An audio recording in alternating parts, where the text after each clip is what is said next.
Hello everybody, welcome back to my channel. My name is Queenie. For those who don't know me, reviewing Love is Blind After the Altar, which is basically the episodes continue. It's not like its own thing. You guys know how it goes. Anyways, before I get into it, please make sure to like this video, subscribe and hit the bell, and leave a comment down below. Keep the comments based on the episode we are talking about. We're talking about episode 14. Let's only talk about episode 14. Thank you very much. Okay.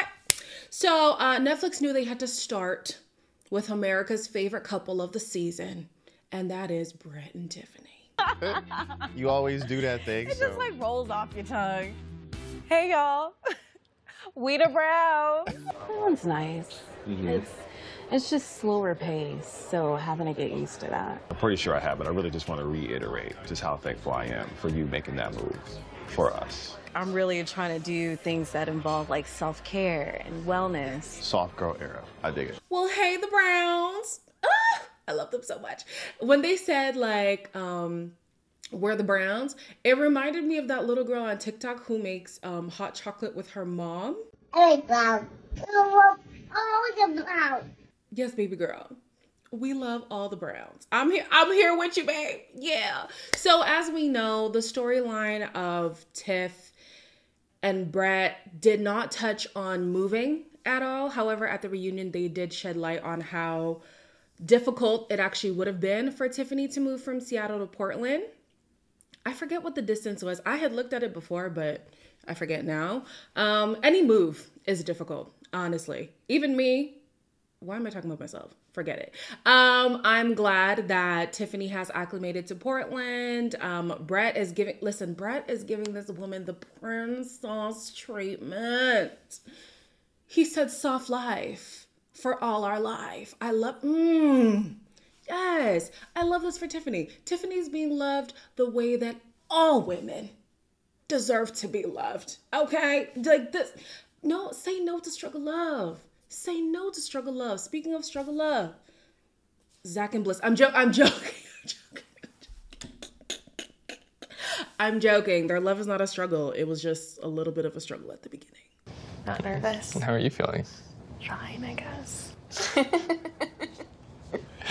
How have your shots been going? I think we're actually at 8 months now, right? Yeah. We got to figure out some things about our babies. For our fur babies, Zach, our fur babies. Plenty of time to think about human babies, and we are in no rush. The producers and the couple are being deliberately vague about why they are at a doctor's office. At first, even before they started teasing about the fur babies and stuff, I was thinking like, oh, maybe it's a fertility thing. Who knows? No, it's because Zach has allergies to Bliss's animals. Listen, to the animal people, y'all gonna have to take this one in the comments, because if I talk about it, y'all gonna think I'm heartless.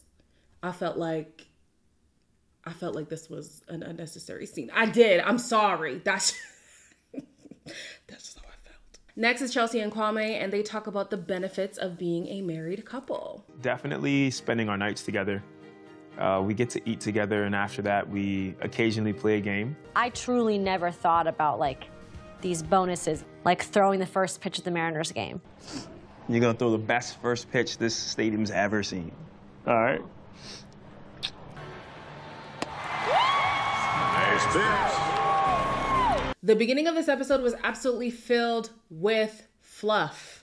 I'm okay with the fluff from Brett and Tiffany because I love them. But the rest of them, I'm just like, okay. Zach and Bliss don't really bother me as much. Kwame and Chelsea, they don't actually bother me either. But because they went through so much in their story, I would like for them to talk about what they went through.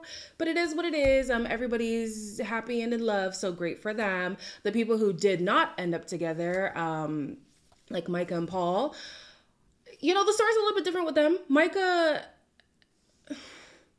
for whatever reason, feels like she has to be besties with Paul's mom. Maybe it's not that she feels like she has to be, but that's where they are. The last thing I want is for Paul to feel uncomfortable, but having a friendship with Liz makes me feel really validated in the love that Paul and I had. You know, whatever issue Paul may or may not have, that's on him. I mean, don't you agree? From what I understand, Paul is talking to someone. Kind of tugs at my heart really hard. I'll break her kneecaps. Just so you know. So she says that she talks to Paul's mom every day, and she does talk to Paul here and there. Okay, so to the people in the chat who have exes whose families they were close to, do you still talk to them even though you're not like buddy with your ex?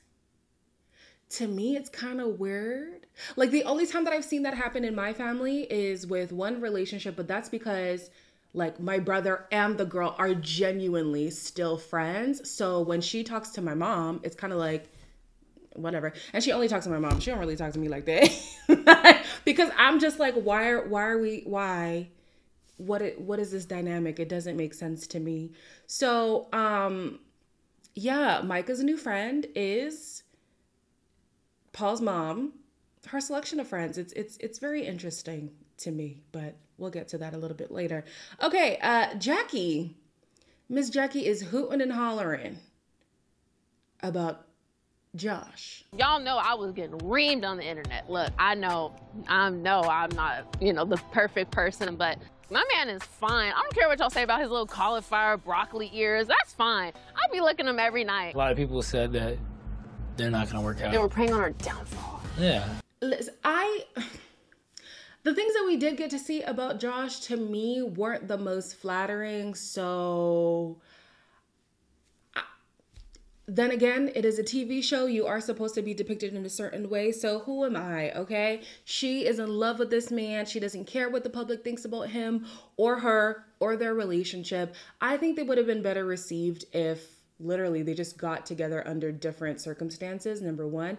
Number two, she didn't conduct herself the way that she did on the show. And number three, she didn't double down outside of the show, really tarnishing her public perception. I think that there were a lot of people who could understand what Jackie's perspective was in terms of what her preference is, but the way in which she talked about her preference and she spoke about a person who didn't match her preference is what made her very distasteful.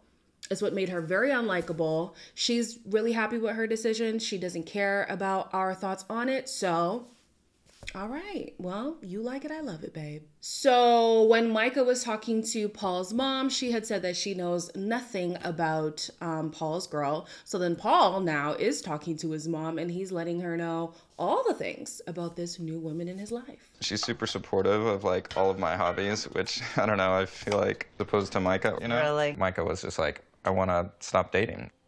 And I think for me, I wasn't quite ready at that point to give up on the relationship. Right, and then she moves back to Seattle. Yeah, of course, now she wants to date. Yeah. I think probably if you showed up at her door on bended knee with flowers and chocolates, and she probably would. This is my opinion. She didn't tell me that. I think that she would want to date me if I agreed to that. See, now this to me is a conflict of interest. Because in Micah and his mom's conversation, she had already said, like, she hasn't moved on. And so for me, that relationship doesn't really make sense. And then now here we are seeing Paul talk to his mom. And it is clear that the mom has a bias towards Micah. She would rather Paul work things out with Micah. But now Paul is talking to somebody else. And I'm thinking, if I was in the position of the girl, I think they are just talking. But if things were to progress to them being in a relationship, how tough would it be knowing that the mother of your partner is biased towards somebody else, number one. And two, if it was within her power, she would actively try to put them back together. To me, that's weird. To me, that's very weird. I don't know, guys. Is that not weird to you? Is that not weird to you?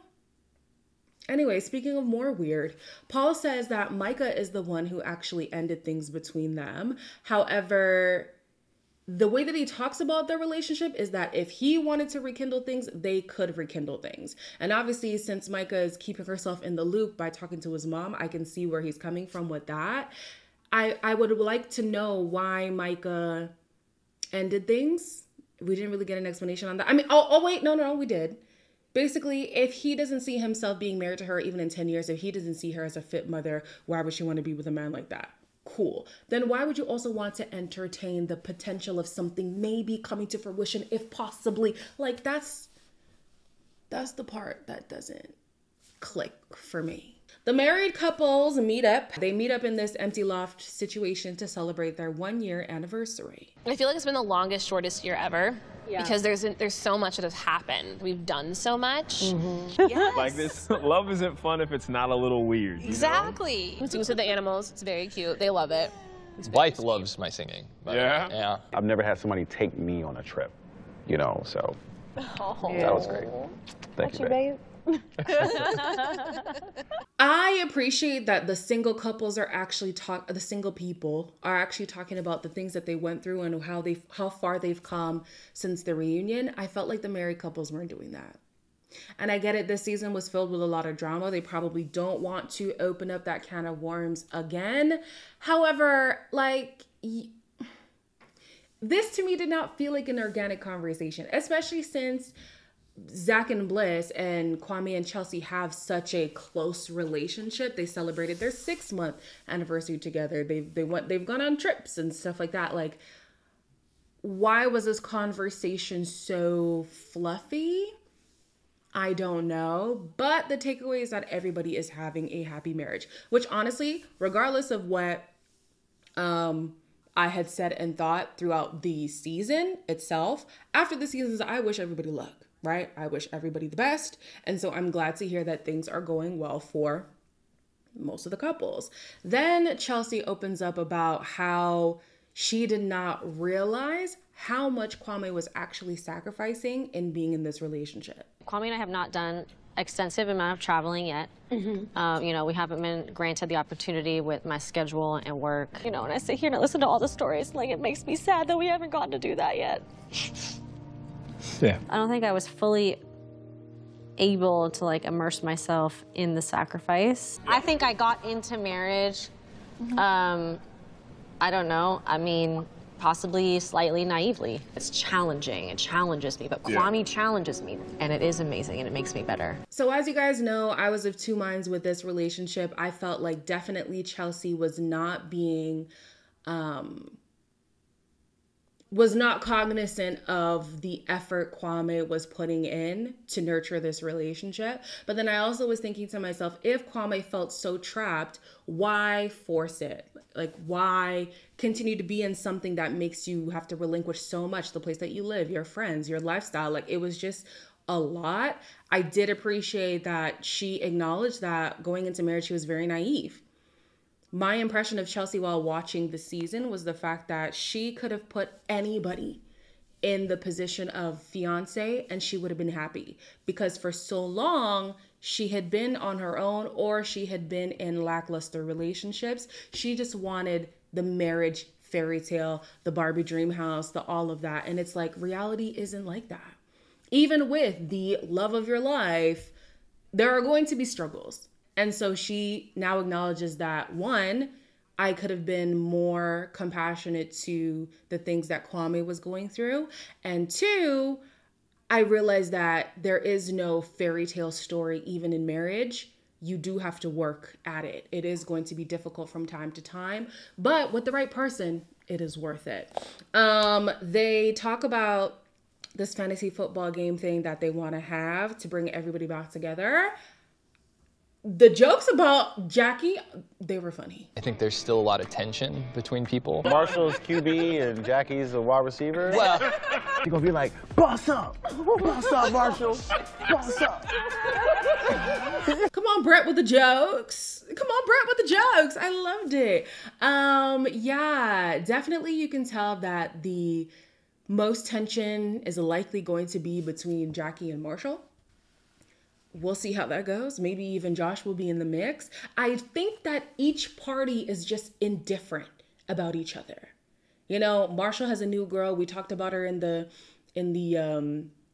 spoilers live that we did some months back, and then they confirmed it on social media and all that stuff. So I don't think he really would be that bothered. Jackie claims that she loves her life with Josh, and if she sees Marshall, it's like a hi-bye situation.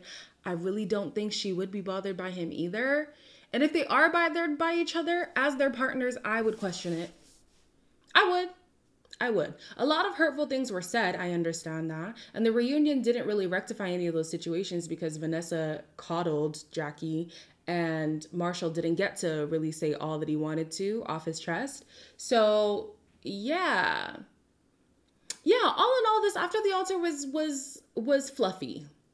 I feel like it was fluffy. I have seen the second episode. I haven't seen the third. I think that for the most part, it was very fluffy. What I loved about this season, I mean, barring Tiffany and Brett, they didn't really get into the nitty-gritty of their relationship. But what I loved is that we talked about a whole lot of nuances. We talked about cultural differences with Kwame and Chelsea. Talked about changing lifestyles, relocating. With Zach and Bliss, talked about like second chances and maybe having attraction to other people, forgiveness, all that kind of stuff. Oh, those are the only married couples, hey? But yeah, like it has been a theme of talking about those difficult conversations. And I would have loved to go more into maybe the Tiffany and Brett story as to like why the Portland move was going to be so difficult for her. Obviously, leaving her family, leaving her job and stuff like that is a big deal. Like, I understand. But I would have loved to see more of her thoughts on it with Zach and Bliss. Maybe they don't want to talk about their journey to having kids, and I understand. With Vanessa as a host child, that is a slippery slope. But the fact that they teased it, I feel like it is an underlying story with them. Bliss said she's not looking to have kids anytime soon. I respect that. I just would have liked to hear more conversation about it instead of talking about the fur babies, but we move. I liked that Chelsea did talk about her pitfalls and them getting together. I would have loved to hear in the present, how Kwame felt about the strides that Chelsea has made in seeing what Kwame had to go through and now accommodating. What have been the accommodations? Has he made new friends? Has he gotten a new job? Like, I needed more. But it is what it is. We'll see what else happens in the rest of the episodes. As always, like, comment, share, and subscribe, and I'll see you in the next one.